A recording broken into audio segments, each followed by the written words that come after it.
that. Oh gosh, someone has just knocked on my door. My dogs are going to go batshit crazy. We're going to start with that because that's Sorry. brilliant. Oh, Welcome God. to Hi. episode 25. Your dog and my dog are going to go mental because my wife's not in and she normally hides Coco. And if there's an Amazon delivery, same thing. I can you not hear her? I can hear her barking at the door. Have you got now. An Amazon delivery? There is a delivery. It might be Amazon. Welcome to episode 25. This isn't live. We're actually recording this and then we're going to put it live. And I'm really, really delighted to welcome Kelly Molson to come and join me. And I've been waiting so long to have this interview because I've always felt like our interactions have always been quite brief and I really wanted to spend a bit more time getting to know your story. Kelly, for those of you who don't know, is the founder of an agency called Rubber Cheese. And I'll be surprised if you don't know because she is very, very good at putting herself out there and meeting people and connecting and being very supportive of everything. But I think the thing that most impressed me when I first sort of came across Kelly was the work she was doing with Mob Happy. And you had your blog series that you were interviewing women agency owners, female agency owners, which I think when you started doing it was not a thing, right? There wasn't much promotion of female agency, women agency owners. And actually, as you know, when we wrote Agencynomics, which we published in 2018, we originally, I was really, really aware of this kind of male dominance because the agency world had gone very digital very quickly.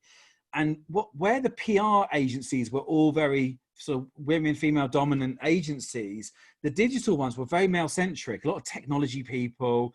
And I'd seen this it felt like an erosion a little bit in the sort of male female balance and the role models out there. And then I saw the work you were doing. And when we were at Agencynomics, I came to you and I said, look, I'm really worried that our book is going to could be too misogynistic, right? And to be fair, there were elements where, and you were brilliant because you picked up where my stories were all him, and you said they're all guys. And I'm like, oh God, they really are, and, I'm human too. And I have biases that I do, I always call everyone teams guys. And, I kind of have these things that I shouldn't really say, but you really helped us with agency. I mean, can you believe it's probably about 2 to 3 years now ago when we first started talking about that. About 2 years. That's so gone thank so quick. you for your support in helping that. And obviously we got a lot of people know this, but we had a pretty strong all female team with that book. We had female agency owners, women agency owners choosing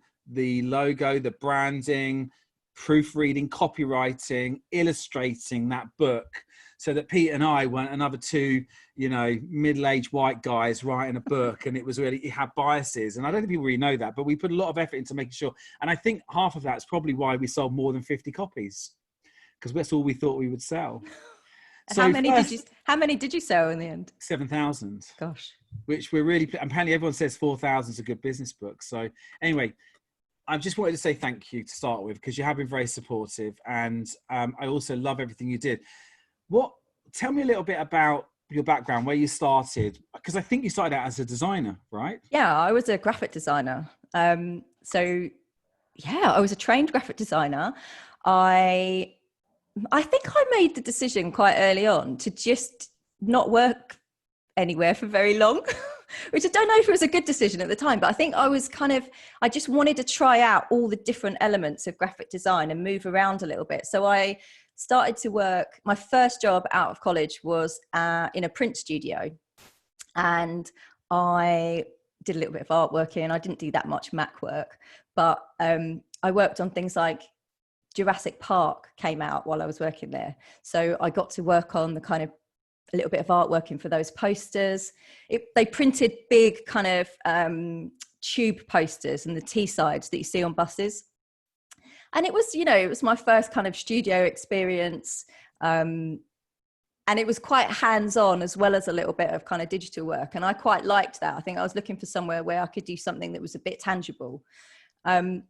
And then I moved on and I worked for a packaging company. And that was just such a great job, because it was before the days where packaging was very, computer-based. So the company that I worked for didn't even have like a die cutting machine. It was all like you had to work out what you were going to do and how it was going to work. So I can remember working on things for like British Home Stores, and the guys would come in and they'd say, okay, well, we've got a cafetiere, we've got a bag of coffee, and we've got these 2 mugs, and they need to be we need this as a gift set, you know, and you'd have to work out how the hell you were going to get these things into this box and how the shape of it and what it was going to look like, and then you do the artwork for it.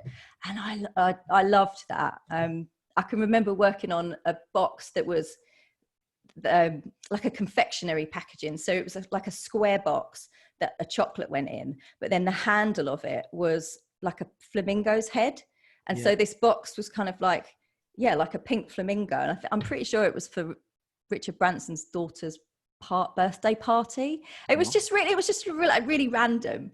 And then I worked for, you know, a marketing agency, and I worked for a promotions company. I used to design, you know, wine and champagne labels. Yeah, it's funny. If I said to you now, like, you know, if I had said to that person back then that you're going to have a job soon that's going to last 17 years, you'd have said, no way. Because I'm with you. My first few jobs were every couple of years, and you kind of learned and you moved on. Yeah. But when you run a business, you've got to be damn sure you love what you do. Because my first journey was 11 years, not 17. And my second one now, we're 9 years. And you've got to love what you do if you're going to work in something for more than 2 years, haven't you? God. Yeah. I mean, it feels bizarre. This is the longest job that I've ever had. You know, apart from this, I probably stayed somewhere about 2.5 years max, and that was it. But I think for me, the reason that it's been so long is obviously I love it. And, you know, I've built a team that I love. I've got a great business partner, but my role and what I do in the agency has changed so dramatically over the years. So I met my business partner at the last job that I had, where I was only there for 2 years, and it was right at the start of kind of e-commerce. Your business partner at all? I don't know. I don't think you have met Paul. No, I don't think he hates being called Paul as well. I'll call him Wag throughout this. Wag. His nickname's Wag. Okay. He hates being called Paul, so Wag. My middle name's Paul, so I did quite well to dodge that one, I think. All of his friends are Paul, so they all have like weird nicknames to, you know, tell them all apart. But yeah, I met him when I worked at a company called Intelnet, and they had developed a really early Shopify. So it was, you know, build your own e-commerce store. Yeah. And this was, I mean, gosh, this was like near on 20 Intelnet years ago. Sounds like the name of every business in the early 2000s, doesn't it? Or late 90s. Intelnet, you know, everything had net in it. So it was Intelnet, and their product was iShop. So yeah, it was very very retro. Everything had a little eye in front of it. Excellent. But you know, it was really interesting, and digital wasn't a world that I knew much about at that point. You know, I was so print based. I was so I only really worked on things that I could pick up and, you know, hold in my hand. So did you go and be almost a digital designer for their shop interfaces? Or? Yeah, not initially. I went there to run the print side of their business. And then that it just died off a little bit. So I just transitioned across to web. And then I ended up basically designing e-commerce storefronts. It was a good job. It was great in terms of, you know, that digital experience, and it was all quite exciting, but it became a bit repetitive for me. And Paul and me and Wag were learning how to do Flash animation at the time. This is, I'm massively going to age myself throughout this whole interview, but Flash was massive then. And so we were like training ourselves how to use it. And we'd made this website with all these animations, Macromedia Flash. What was the other thing? It was Flash. There was something else as well in that set. I can't remember what it was now, but anyway. Flash and was it Fireworks? You could make GIFs. Yeah, Fireworks to do the animated GIFs. Yeah. Fireworks. There retro. I think you have to have a little bit of retro in these podcast interviews. So cool. So go on. So keep going. So you basically were working there. You met Wag. We set up. We had this training website that we were learning Flash on. And it was called Rubber Cheese. That was the domain name. And so then after, I think, it was getting to about 2 years. And I said, I don't think that this is the place for me, but I don't know where is. I don't know what I want to do next. So I think I'm going to freelance. I'm just going to set up this brand, and then I'm going to do some freelance work and see what happens. And he was like, yeah, I'll do it as well.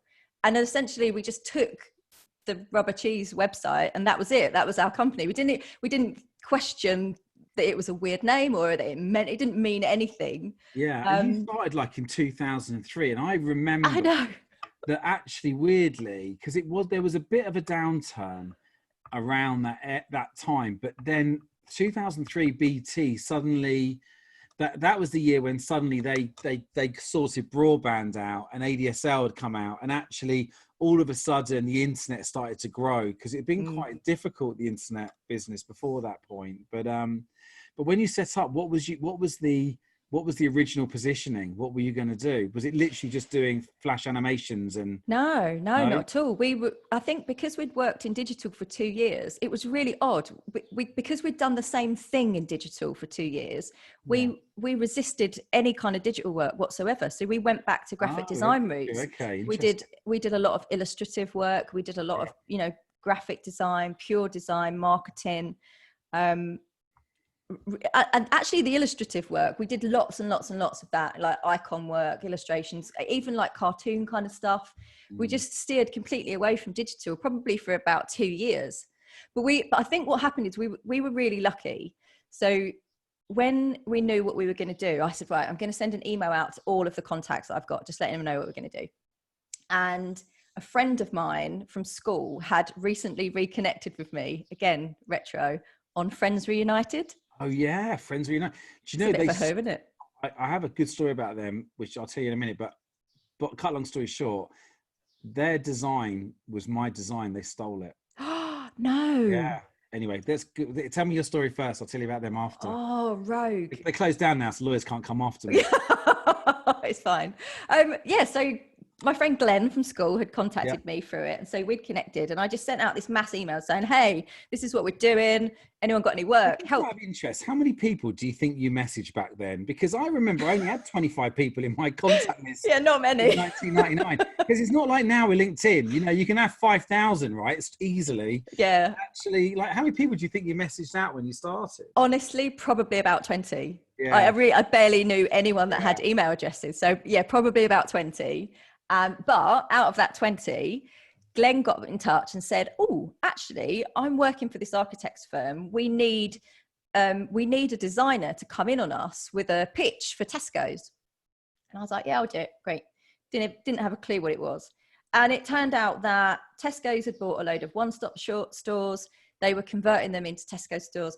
We needed to do like some artwork in for the stores for the planning applications. So it was really, it wasn't particularly taxing. It was great. Yeah. It was a 2-year contract. And anyway, they won the pitch. And so within like a couple of weeks, I think it was like within 3 weeks of saying, this is what we're going to do, we've launched, we'd won this, contract with Tesco's. And it was great. I mean, that paid all our bills, it paid my rent to my mum because I was still living in a loft. Paid my phone bill, my car. You were working out of a loft. And where was Wag working from? He just bought a flat. So he was working out of the bedroom of his flat. Right. I was in a really hot loft at my parents' house, and most of our communication was on MSN Messenger. Okay. Oh, MSN Messenger. Yeah. It really is retro. So when you first started, did you both just design? Was that how you did it? Or did one of you, because when I see you now, it appears outward in that you've given up you've hung up your design gloves and you've moved into more of the front person role, because you're there speaking, you're always out and social engaging, and you're doing lots of thought leadership around practice to attractions and stuff now. So did that happen quite quickly, or did it take time? Or it took time, but I think that is one of the reasons that it's been the longest job that I've ever had, because I've changed my role within the organization, and I've always been constantly learning. Whereas the jobs that I chose, I'd kind of do it for a while, I'd know what I needed to do and then go somewhere else. So we were both designers, and we were both in pretty much full-time design role, and up until about 5 years in. And so at 5 years in, I was 30. and we sat down together. Paul was 30, so we sat down together and said, what are we doing? Like, what is this, just the two of us? And we're just, this is great. It's a lifestyle business. We've got loads of work. Or are we going to grow? And if we're going to grow, one of us has got to lead this. We can't just keep being designers. We've got to make that change. And at the time, Paul was always a much better designer than me. He's much more creative than me. And I'm more organized than him. So it seemed like the natural thing that I would take a step back from design. We would hire someone that would take on my stuff. And then at that point, that was when it got really hard. I think because then the crash though happened then as well. Because if 2003, 2005 years later, that had been 2008. Yeah. So it must have been, because what was interesting about that period was that a lot of the reason why I asked about the digital bit early on is that there were a lot of creative agencies in 2008 that didn't do digital. That sounds like you two could actually still do digital stuff, but who really struggled. And I think in the COVID time now, the difference is that most marketing and agencies in that kind of creative marketing, advertising type world, we're all technology businesses now. Mm-hmm. Like they're everyone, even if everyone's got technology at the heart of it, which is why I genuinely believe, yeah, sure, the big networks will make loads of furloughs, and there's been some people hit by travel and tourism and, high street retail and events. But I think on the whole, we're going to come out of this as a sector very well when we look back in 2 years' time. But were you very, very traditional going into that 2008 period? You're obviously now starting to grow. Or what was your sort of work at that stage? We'd started to take on more digital projects at that point. Yeah. I think we understood that we were going to need to, whether we wanted to or not. And actually, as soon as we did, we completely embraced it, loved it. Yeah. But because a lot of people didn't. They sort of went, oh, that's the dark arts department. Yeah. That's almost like a different area. And I think a lot of people, and I think it's an important thing to talk about now, because I think the same applies now. We always have to keep looking at what's next and keep embracing where things are going. Sometimes you can get too carried away, but you look at the example of TikTok, like TikTok 3 months ago, the average age was probably 14 years old. And, no brand is using it, right? Everyone's laughing at you if you go in and go, you should have a strategy for TikTok, whatever. Now every major brand's on TikTok. Yeah. Demographics gone completely end to end. But you've always got to continually look at what's next. You can't be set in your ways, can you? And that thing you said about always learning something new. Yeah. I think we were quite lucky, I think, even through the recession, that we didn't get hit by it until a couple of years later. So I think by that point, we were taking on digital projects, but we were outsourcing the dev. So rather than, risk taking somebody on, we were outsourcing everything, which worked better for us at the time. So we retained the creative. And then, sorry, you're now selling as well. So I'm selling. So we hired a designer who came in. She essentially took over like 90% of the design work that I did.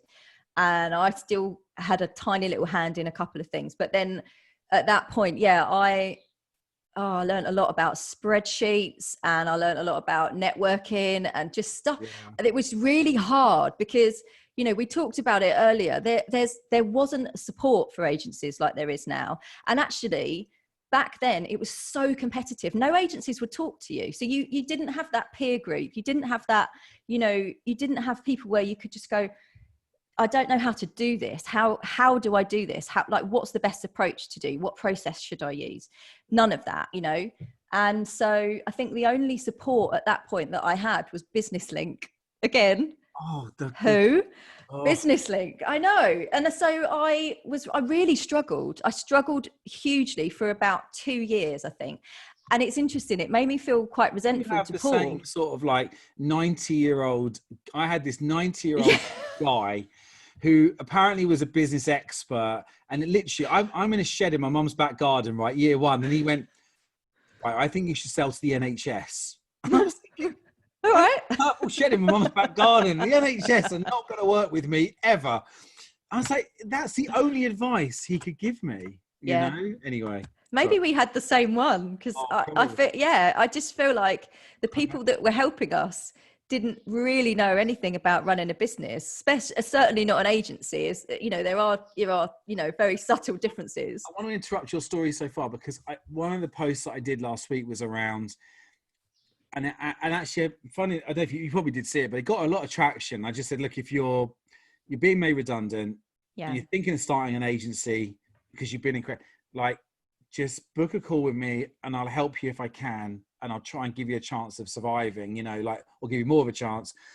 And I've literally been up every morning at 8 o'clock walking, helping people. It's been brilliant. You know, Singapore and Canada, and this morning it was, I don't know, somewhere, it was Newcastle. But what advice would you give now when you look back at those initial years, you know, when you first started? What advice would you give someone today if they, you know, if they're listening to this, they're going to get made redundant, you know, or someone's thinking about starting an agency? What advice would you give? Use your network. Like, use your network. Like, I think I did not have a proper network until at least 2 or 3 years into the journey. So there wasn't anyone to reach out and ask. And, you know, surround yourself with other agency owners. Like, it is non-competitive now. Everybody's so willing to help you. You all make the same mistakes. You all have exactly the same challenges. Go and find that network. Hey, I know someone who's got one of those. And that's the first point, is like, if that's what you're going to go and do, find people that are already doing it, talk to them, you know, get on the phone, find out what their challenge is, find out if you can help them. Like, most of the time you'll find other agencies that you can work with. You know this, you know, advocate partnering with other agencies, which is something that we do. And you get work from them, you learn from them.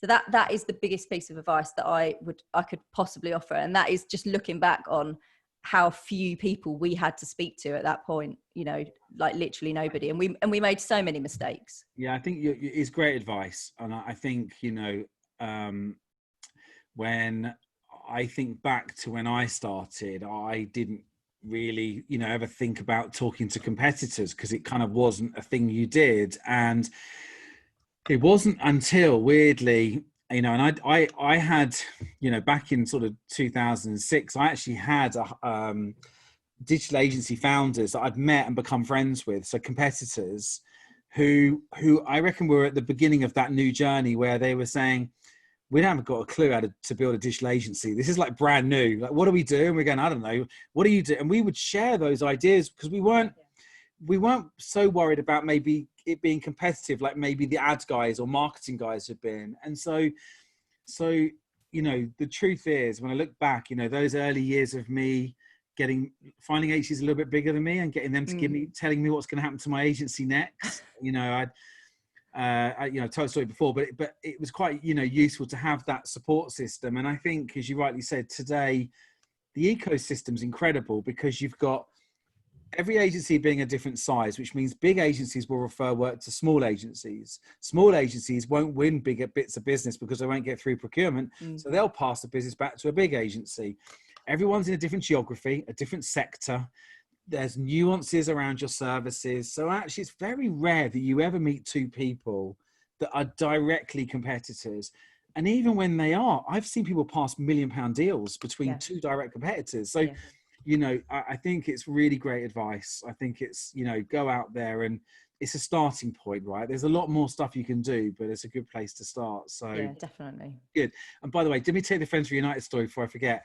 So it was the first time ever. So I remember Friends Reunited too. And wasn't it great? I mean, weirdly, we still don't have that on Facebook now because you can't have old school friends in the same way. I'm not a massive Facebook fan. I've kind of come away from it. Yeah, me too. I left a couple of years ago, and over the data scandal. Although I'm a hypocrite because I'm an Instagram user, and that's, I know, and WhatsApp. But anyway, what was interesting is the first time I'd ever had a paid pitch. So they rang up and said, "We want you to pitch, and we're going to pay." And I was like, what? That's unbelievable. Wow. Someone's going to pay for a pitch, right? Okay, what are you going to pay? And it was, I don't know, maybe $3,000 or something. It wasn't a fortune, but it was paid work. So we waited for the brief. Brief came through. They said, "Oh, sorry, we're not paying now." Oh no! I was like, "What?" My first paid pitch, and anyway, we were like, we're friends reunited. We, you know, at the time that was a big deal. It's a bit like, I guess, TikTok coming through saying, can you design our homepage? You know, you're like, yeah. So we did the artwork, we did the presentation, and we would always, you know, we would do 2 or 3 concepts, and we'd always visualize it, mount it on boards as well. And we did a big kind of thing, and I went in, presented it all. And then they turned around and said, sorry, you haven't won the business. And then 3 months later, their new website launched. Oh, no. That's sickening. That's sickening. In today's world, you'd have outed them on Twitter, but I couldn't do anything because ITV were a client and ITV bought them. And if I'd gone and sued ITV or had a go at them, I'd have probably lost all the other work I was doing for ITV. So I was a little bit trapped. So listen, I wasn't actually as upset about it in the end. I was actually quite flattered. I think actually it was quite a compliment that they would use our work. And I'd often heard people in a nice way saying, oh, our work had inspired them. And I think that was good. But yeah, Friends Reunited. Love it.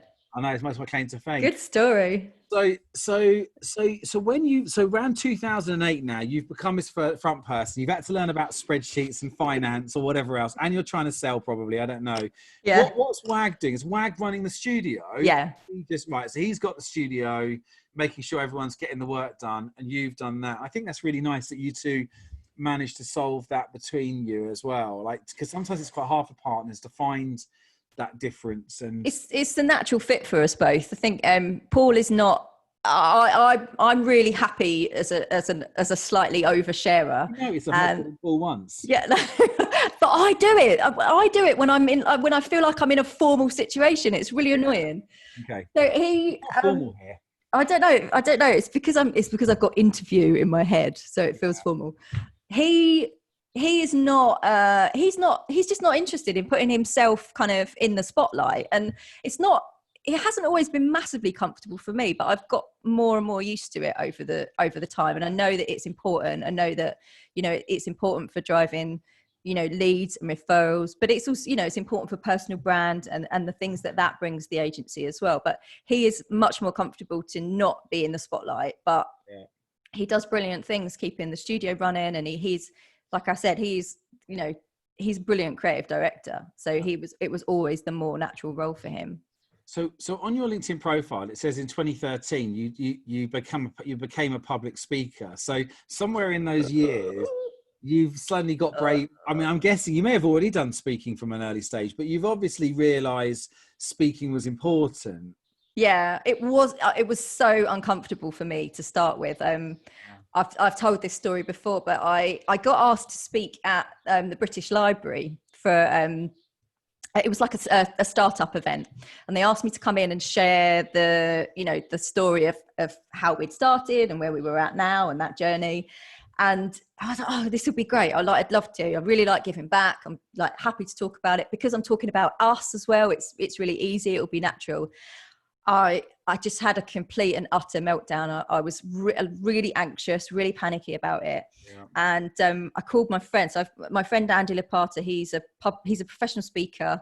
I rang him and just in floods of tears saying, I don't know what's wrong, but I can't do this. Like, I genuinely can't do this. And he is amazing. So he sat with me and he just sat with me for a few hours and just gave me some, you know, coaching tips, you know, how to kind of control my anxiety, just think about what you're actually delivering and the value that it's going to bring to people. And I went and I did it and I got really great feedback. I mean, I'm still nervous, but oh my gosh, that buzz on the way home on the train was incredible, like absolutely incredible. And since then, I've just sort of pushed myself a little bit more to do it. Remember when you did the first? Oh, about 30, 35. Like, it wasn't a huge amount, but that seemed quite scary. Yeah, but have you found on your journey of speaking that it's, and I think it's good to talk about this stuff because I think there's a lot of people who still need to start that journey and they put it off, and in fact the anxiety gets worse, I think, the more you put it off. But it you know, I always say I started off talking to my team of 6, and then look, I wasn't like an unconfident person, but nevertheless we all get imposter syndrome when it comes to business. And so, you know, if it was, you know, a school play, I could do it. But if it's someone suddenly saying on stage and talking about being an expert, you know, you feel a bit of a fraud. I still get imposter syndrome now, by the way, talking about agency, which is ridiculous because I know more about it than most people, but I still go, sometimes I'm questioning myself. So you almost like, you start with 6 and then you do 8 and then 10 and then 12. And then you said 30. I think 30 was probably one of my first, Yeah. And then one day you do 60 and then you walk in a room like I did and it was 200. And I was like, and then all of those feelings that you had in the first time, they all come. And, I did the House of Parliament debate last year. And I for the first time ever, I literally sat down and the adrenaline or whatever it is, what do they call it? It's the, anyway, the fear stuff.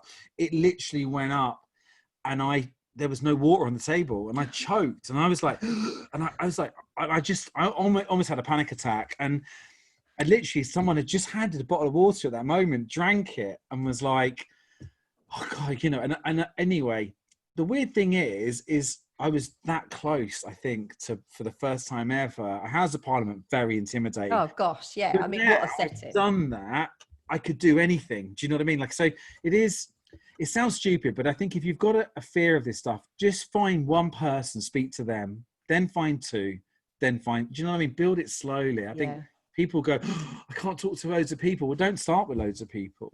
It's really good advice. How many most you've ever spoken? So the most it's about 200 is the most I've ever spoken to. Quite a lot, in an audience.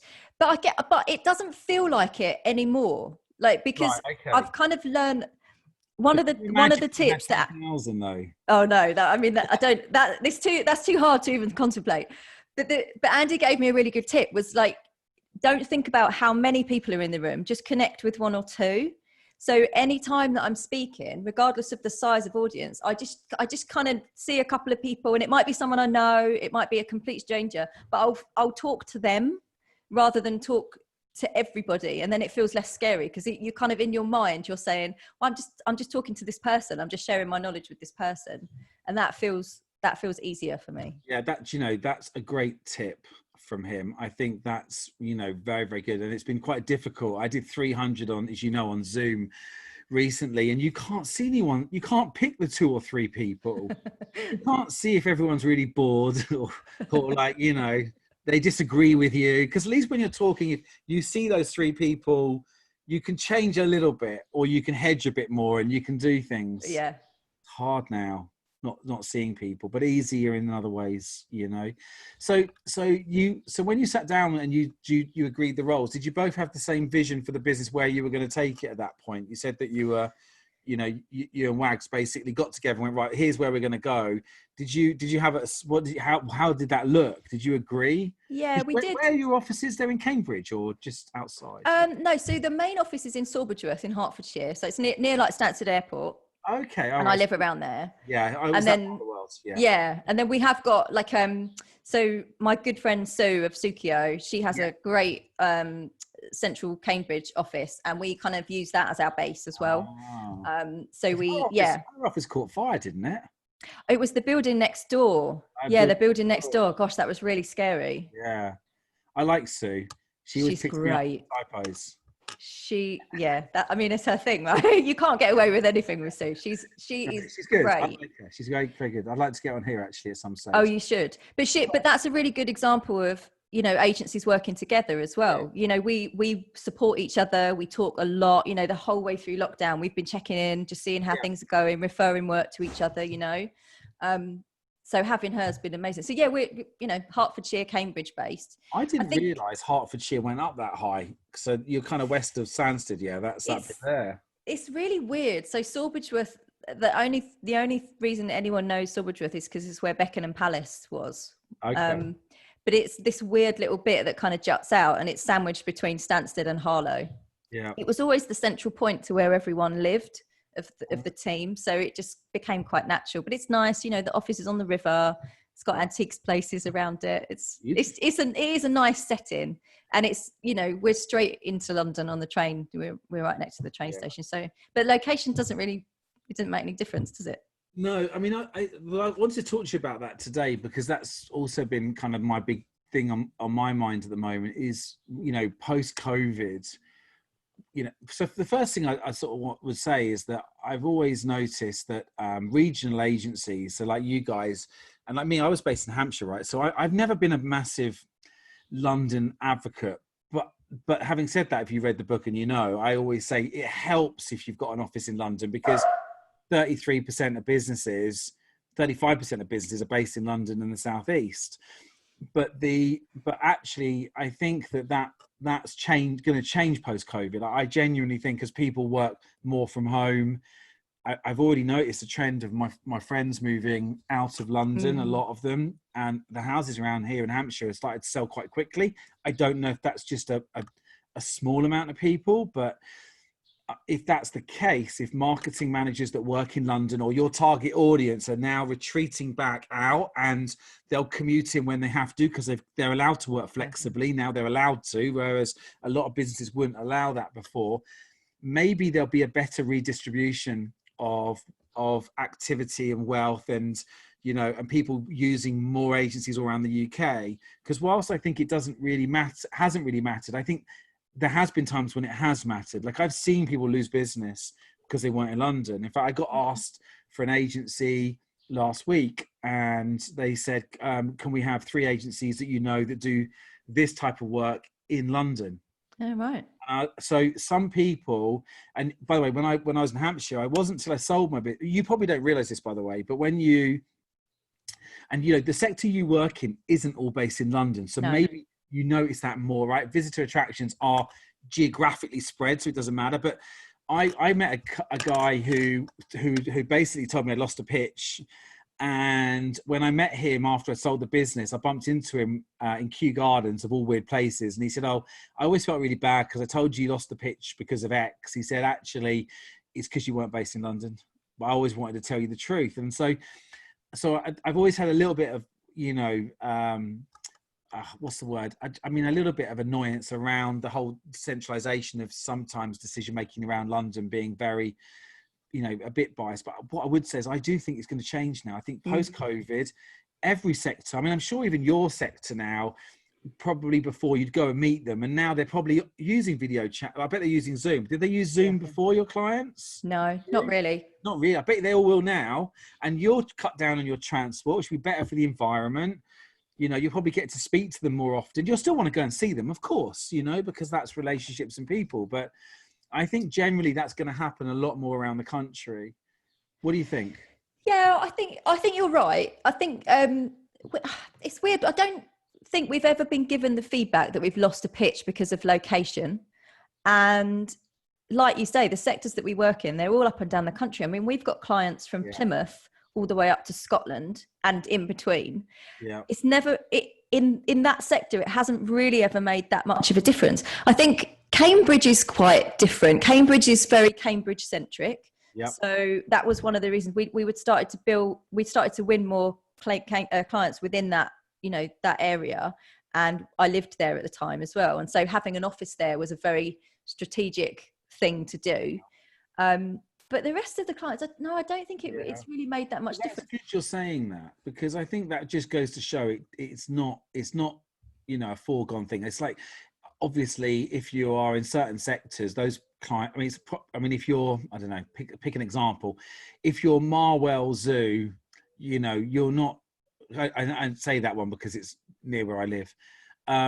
Then, you're not actually in Winchester. You're outside in the middle of a village. Mm-hmm. It probably doesn't matter who you work with, as long as you get to see them and at some point and you can communicate with them. I mean, communication's strong. That's all that matters. But I still think there's a lot of businesses I go into in London where their clients are all very London and very local. Like if you're in the city and you do insurance and stuff or mortgages, fintech, sometimes that can help a bit.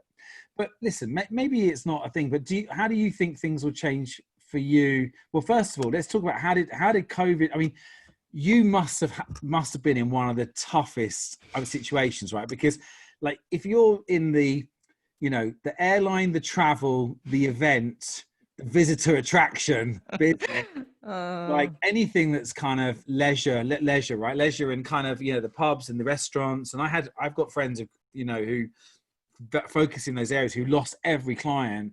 Tell me about what happened to you, because I haven't had this conversation with you, and I'm thinking, did it hit you hard or not? How was it? I actually think there's the harder bit is probably, it might come I'm hopeful that it won't, but I think that it might be slightly harder to come. So the first couple of weeks were really intense. I mean, look, working from home wasn't really a challenge for us. You know, digital agencies, they're quite set up to do that. That bit wasn't really that difficult. But it's more the pipeline. So we had made a decision about 15 months ago to focus all of our marketing activities on the visitor attraction sector. We do work with other sectors. We do some healthcare, we do some food and drink. We've done some education work, but it was a sector that we loved. We'd got great case studies in. We were getting really good results in. So we said, let's just do this. Let's focus on it. And so I think it takes a good 18 months to 2 years to really reposition and be known for in that sector. So we're kind of at that point now. Yeah. But what had happened is last year we'd had a really kind of, you said healthcare and food and drink, which are probably two growth areas. Yeah. And interestingly, starting to get inquiries for those now. So things are starting to trickle back. But we'd had a really tough 2019. It had been very up and down. So we came into 2020 quite lean in terms of staff. We were just about to hire when this happened, and just paused that.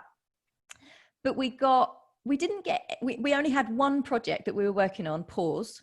It's still paused. I'm not sure it's going to happen, but Do you mean a project from an existing client or from a new business? It was a project that they were a new client from December. Okay. And we were probably about halfway through the project, and it's on hold. I don't know if that's going to come back or not, but that's just one project. The rest of the projects continued and worked on.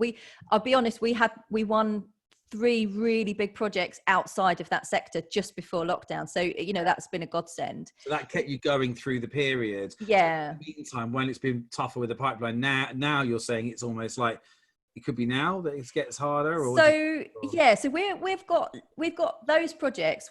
They still carry on through to October. Yeah. But what we noticed, at the start of lockdown, is the projects that we had in our pipeline, because they were all so tied to tourism and attractions. They've pretty much all gone. I think some will start to come back, but I think it'll be a lot later. So I think it may be kind of November, December time. Some will start to come back.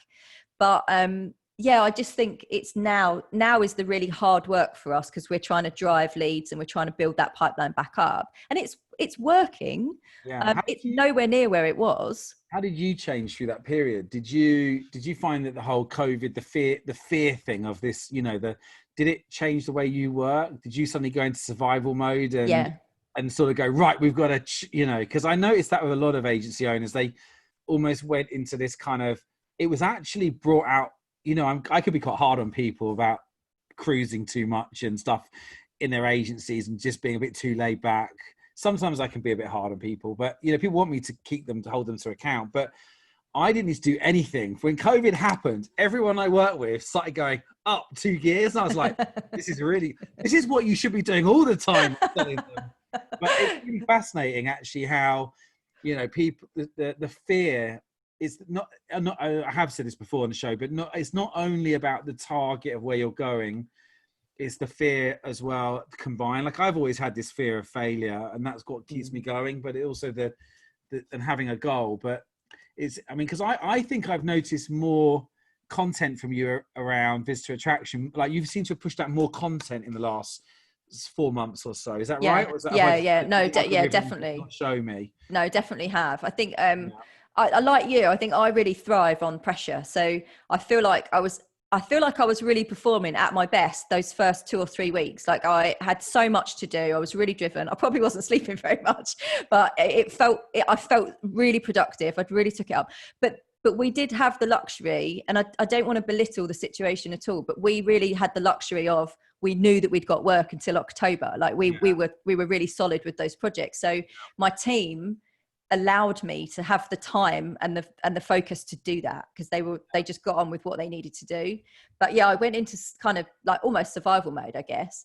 And the decision that we made is that we talked a lot about, okay, well, do we still continue to to market to this sector, you know, is that the right thing to do? And it was like, well, yeah, it is, but this is about being helpful and what we can do to support the sector right now. So all of our content that we pushed out was about that. I can remember the first weekend of like lockdown, watching all of our clients that we love just closing their doors and not knowing when they were going to open again, and just feeling like overwhelmed with what on earth can I do to help them? Like what small thing can I do? And it is a really small thing, but I started to pull together a blog of all of the support that I could find that was being pushed out for them, and just collating it in this one place. And it was great. It got loads of traction. It helped loads of people. I was getting really nice feedback from, you know, thanks for doing this. You've found stuff that I wouldn't have thought of. Yeah. And it felt good to have been able to do something like that. We rushed through, you know, we were finalizing an ebook, so we rushed through getting that out. And although the title of it, you know, the ultimate guide to doubling your visitor numbers, is slightly ironic right now, but the content in it is so helpful. It's right at the end of it, post-COVID. Right, and everyone but not quite now. But that's been great, actually. And I guess what the benefit of doing that for us has been, we've had really good conversations with people that it probably would have taken us another 6 months to even get in front of those people. And not necessarily for work, just really interesting people in that sector that we are now talking to, and they've come on the podcast that we've been able to interview and get really good insight from. And, you know, I can pick up the phone and say, hey, I've got this thing, could you support us with it? And I've been able to introduce, I met a brilliant woman who is a ticketing specialist, and I've been able to introduce her to our client because it's something that they need support on. And that's been a real good positive. And I'm sure that will be a good driver for leads eventually. Yeah. And I think that, and I said this a lot recently, and I do, if you remember, I mean, we did write this in the book, which there are two schools of thought. And I think it's often very important to focus on your niche being your services, but your sectors, you can have multiple sectors. You know, there is, you know, I worked in sports, and I was known for being the biggest bespoke builder of sports websites in Europe at Blue Halo in 2008, 9, 10. But I was also one of the biggest bespoke builder of e-commerce platforms, you know, and maybe an early adopter of Magento. But you know, in one room I could say to retailers, you know, we've got this great pedigree in building retail. In the other room, I could tell people we were experts in sport. Yeah. The point is that if you have a niche sector, you have to be very careful of recessions. And you know, I've been through 4 downturns in my working career, which means that, and if you said your agency, you know, you're 17 years in. So, you know, in a 17-year cycle, you're easily going to have 2 recessions and maybe 3 stock market crashes, okay? Because that's how they tend to work. So every time that happens, you know, if you were in automotive in 2008, you were fucked. If you were in financial services, I worked with an agency, an investment agency, lost 12 of its clients in 1 year in 2007 when subprime market collapsed.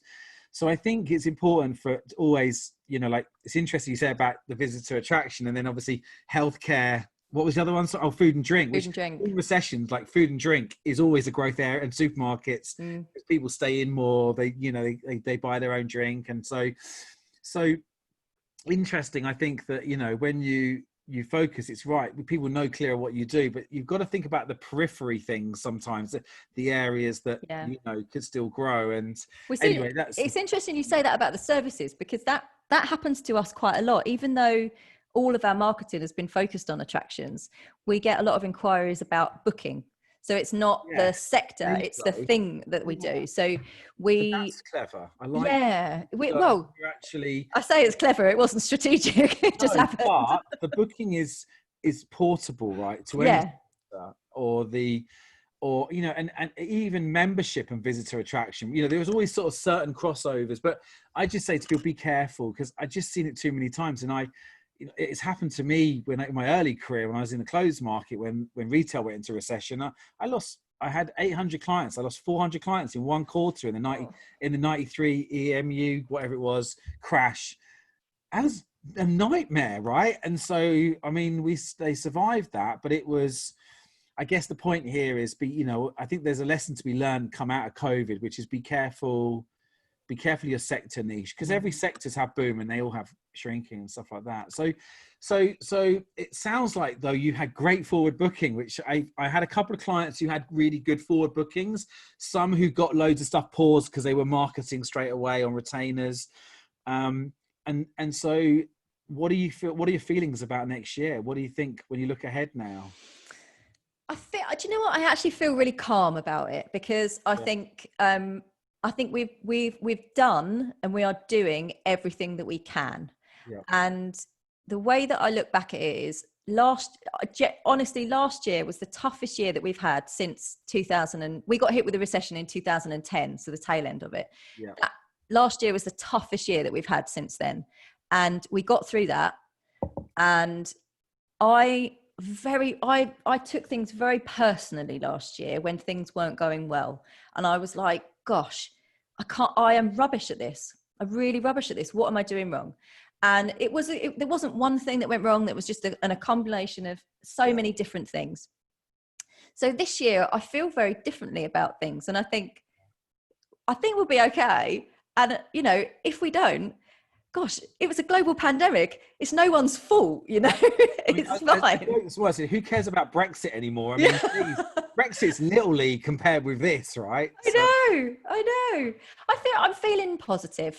There's a lot of hard work. And like I said, I do think that our hardest bit is coming. I think we're coming to the start of the difficult bit for us, just because of, we're really trying to build pipeline, and it's hard. It's hard at the moment. There's going to be a lot of competition. But I think there's also a lot of opportunity. I think, we are starting to get inquiries now from people who've had funding, and they're looking at what they use that funding for, to change their business or digitize it, or, do a transformation piece. And I think that there's more inquiries to come from that. There's more leads to come from that. So, and I also think the space that you're in is, I mean, it's very clear to me that when I look at, obviously I've got a couple of kids who are Gen Zs, and I can see the difference in that next generation. They're very experience led. I've got a couple of clients who are quite big in AR and VR, and they've been doing stuff. I think I introduced you to the guys Diverse, and they did this incredible thing, on YouTube, Kicktown, which was creating the O2, an interactive football experience. Yeah, it looked great. Like trampoline parks to a new level. So I think there's going to be a lot more of digital interactivity happening, like theme parks, and those businesses are going to need, help, marketing support from someone experienced in that space. So I think there's going to be some exciting new areas. I've seen a lot of event businesses who've struggled pivot into AR and VR and gamification and stuff like that. So I actually think the sector you're in is going to go through a big transformation, in many ways, and also maybe a bit of tech disruption. Maybe some of the tech startups might come in and try and challenge, a bit like Cirque du Soleil did with the circus market, that whole kind of blue ocean strategy thing. So I think it's a really interesting space that you're in, and it'd be interesting to see how it develops. And hope it was Richard Coop. Do you know Richard Coop? You probably do, because I think I do. He was telling me he took his kids to Thorpe Park, and about 3 weeks ago, and they obviously limited the amount of visitors that were allowed in there, and he said it was brilliant experience because you can get on the rides quickly.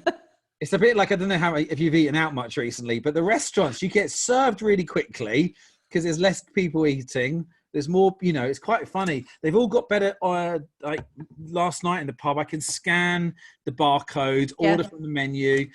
It's like the best digital transformation, Have the attraction, would you say the visitor attraction business, do you think it will help their progression in the way they use technology to...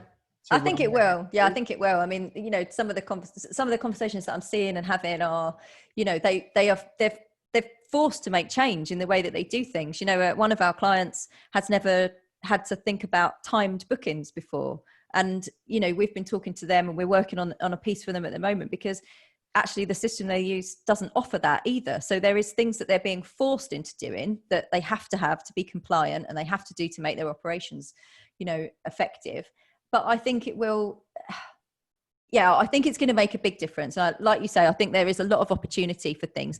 You know, look, let's face it, there's still an element of people that aren't going to rush out and go back to those places anytime soon. And so the things that they've put in place, like our client Eureka, the National Children's Museum, have got a brilliant, Eureka at Home section, and they've done these incredible videos where you can learn science projects and you can create these like incredible things at home, like fake wounds and stuff, and that stuff like that is still going to carry on. Like they're still going to be doing that for the people that can't come back yet and can't get there because the capacity is so limited. Yeah, no, and I think it's great that people have innovated and done those things, and innovated experience is different. So I want to talk quickly about Mob Happy, and just when I talked, I mean, and also understand, because did Mob Happy start out with you doing all those blog interviews, or was Mob Happy always the community, and how did they all start? And because I just want to say that I think it's worth you sharing this, because I think it is a really good example. You talked at the beginning about when you set, if you were to start again today, building that peer-to-peer network, and you didn't just necessarily join other networks, you went and started your own one. Yeah, so I did. Tell us more about that, because I think I'm really interested to hear. So there's a couple of reasons that it came about, and there was a couple of reasons that I was kind of really driven to speak to women agency owners. One of them is that I'd seen a report that said that only 27% of UK agencies were like owned by females or women, and I was like, gosh, this is like, why? That is ridiculous. You're like, but then I counted how many women agency owners that I knew, and I was like, oh, I know about 4. Okay, so I'm getting infuriated by this. I should probably, but I should do better. So I set out to find them.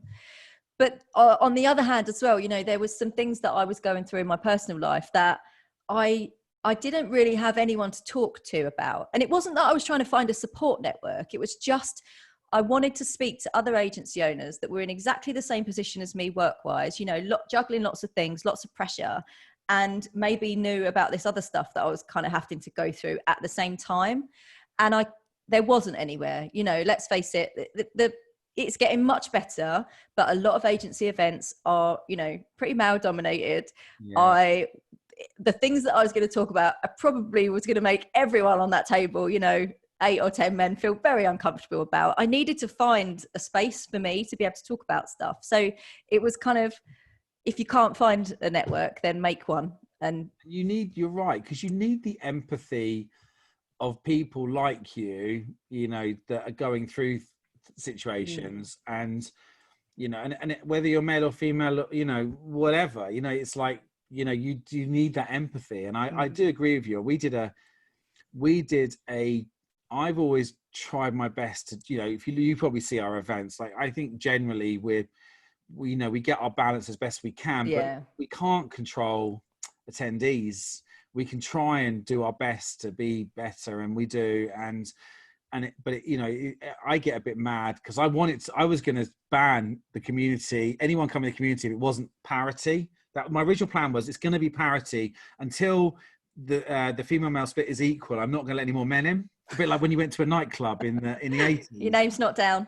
Yeah, like if you weren't like couples, or not couples, but if you weren't equal like groups, they wouldn't let you in the club. Yeah.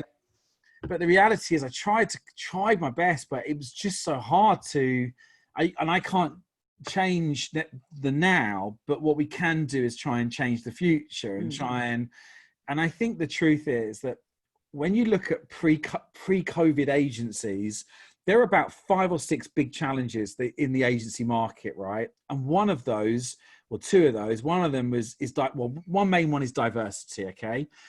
And diversity is a problem because of lots of things. Like, another one was flexible working was another problem. Like, everyone wanted it, but most companies wouldn't offer it. Agencies are pretty good on the whole, but we're still not, but a lot of agencies want collaboration. And actually, when you look post-COVID, I think people will realize that the flexibility that's now afforded, that's accepted, will help, I hope, a better gender balance. I think it will help a better ethnic balance. I think it will help other things like disability and other diversity challenges, age diversity, everything. I think the distribution of agencies and the way that we can almost work on an agile way will be really better for that. But unless we get the role models out, you know, from all areas, you know, of diversity, we got to get role models out. And because, you know, my daughter, I want, you know, I'd love her to go into data science, but, you know, does she see any female high profile data scientists in this world? No. But that's it, isn't it? You need to see what you can become. You need to be able to see those role models. And that's what you did really well, because you went out, you interviewed them all, and you brought them all together. It felt like there was a lot more people all of a sudden, because it's not one in a room, right? Yeah, it was great, you know, and the response, I mean, you helped, like, so many kind of like agency leaders helped me, just threw loads of names at me. And I remember putting, made you even busier, sorry. Oh my God, I know, but I remember putting that post on LinkedIn, and I went out for a meeting and came back. I was like, oh my God, there was like 130 comments, and I couldn't keep up. There was so more being added all the time, but it was great, you know, for me to be able to speak to so many different, you know, agency owners and just hear about how they started up and, you know, positives, challenges, you know, how they felt about the report. And just, I was starting to then get, what was really nice is I was starting to then get, you know, feedback from people that I know that were freelancers locally saying, I'd love to learn from you. Like I kind of have aspirations to be an agency owner, but I don't know where to look. I don't know where to start. You've done it. You've solved that problem. Really. I know. I don't know if I've solved that problem, but I've given them, I gave them a platform, and I put events on in Cambridge. So Mob Happy kind of, it was the interview series initially, and then it kind of evolved into mastermind groups. So almost like a support network for other women agency owners. And then it evolved I then also started to run the kind of Mob Happy events that were for, you know, anyone that had aspirations to grow an agency or be part of an agent, but not, you know, a lot of agency networks, they are for agencies. They're not going to let a single freelancer person into them because it's just not the right platform. It's not the right audience for them. But, you know, there is a need for that. And so Mob Happy events became that kind of platform. And what I could do then was use all of these brilliant people that I'd met and say, hey, come and speak for me, or come and share your knowledge. And yeah, I loved it. I took a bit of a hiatus towards the end of last year. And was just kind of planning to relaunch them when COVID hit. So it's a lot of left it. It is. Yeah. I love it. I really get a lot of, you run a business, and it's like us with Agencynomics, you know, we do it in our spare time. We don't have much spare time, and it's, you know, it's hard. Yeah. But it's rewarding, as you said earlier. When you help other people, it is rewarding. And so interestingly, it's led to leads as well, which wasn't ever something that I imagined it would. But, you know, just last week, someone that I know really from that kind of networking world sent us a lead, and it's like, well, that's lovely, isn't it? You know, a byproduct of doing something good for somebody. Totally. And I think, you know, you probably saw that Zig Ziglar quote, you know, which is, you know, effectively, you know, if you help people in your life, then it will always come back to you. And, you know, that I live to that rule, really. It's, you know, it may be always a bit skewed, like you help more people than help you out back, but it doesn't matter, you know, like in the end, you know, it's good karma. I'm a big believer in karma. Definitely. Karma's got me through these last few months. So, so what's next for you? That's my last question for you. We've been talking for ages. Is it hard for you now to see beyond next year? Do you and Wags go, actually, we want to be the biggest, most famous agency in there? Or at this stage, are you just going, you know what, let's just get through next year because you've had a year of a roller coaster? I think 50-50 on that, actually. It is difficult to see. Let's face it, at the moment, it's difficult to see the next 3 months because things changed so rapidly. But no, we do have a plan. We have a kind of internal project that we're working on that we're going to launch. So we've got something that's kind of project-based, systems-based, that kind of changes, you know, what we can offer people within that sector. And actually, it's not that sector specific either. So it's around booking. So it kind of widens that. But it is difficult to say what we're going to be like a year from now. I don't know. We're starting to make those plans now as we head back to the office. We're starting to look at kind of organizational charts and who we're going to need in the business and what skills they need. And so I'm hoping that we would be back on the growth spurt. but it's been quite nice just to kind of keep things as they are for now. But I think, yeah, like I said, now is definitely the time that we need to start planning that. But I think most, I heard Martin Sorrell speak, and recently on an MAAG event, and he actually talks a lot of sense, and he said that he was trying to aim S4 to aim to grow 10% next year, and I think I'm going to try and set the same challenge for my clients. It's not 20%, it's not 30%, it's not 100%, but if you could grow 10% on what you did this year with everything that went wrong, it'd probably be a really nice minimum foundation to say, well, at least we grew. And it will be, a difficult economy next year, but there will be some there will be opportunities for those who want it. Yeah. And I think it's mindset will get people through next year. I think everyone's got to be as optimistic and positive as they can. But I think you're a really good example to people, in terms of like the way that you network and you connect to people. I think everything you've done is fantastic. And so don't stop doing that. I know you won't, but it's, it is a real pleasure to see the way that you work and how much love there is for you out there. Everyone loves it, So, people are kind. Yeah, they are kind, and I think they're kind as well, and you're very helpful. So it's been lovely speaking to you today, and your dog's been really well behaved. She's been so quiet apart from that one time. I can see her, she's sitting over there in the sunshine. Yeah, I saw mine walk past, but luckily no none of the 4 or 5 Amazon deliveries a day. They're slowing down now as we're getting out shopping again. So thank you for your time. You're welcome. Thank you for having me on. Yeah, no, my pleasure. It's been overdue, and it's been lovely hearing your story. And say hello to Wags for me. I will say hello to Wags for you. On LinkedIn. I will. All right. Have a great day. Take care. You. Bye now.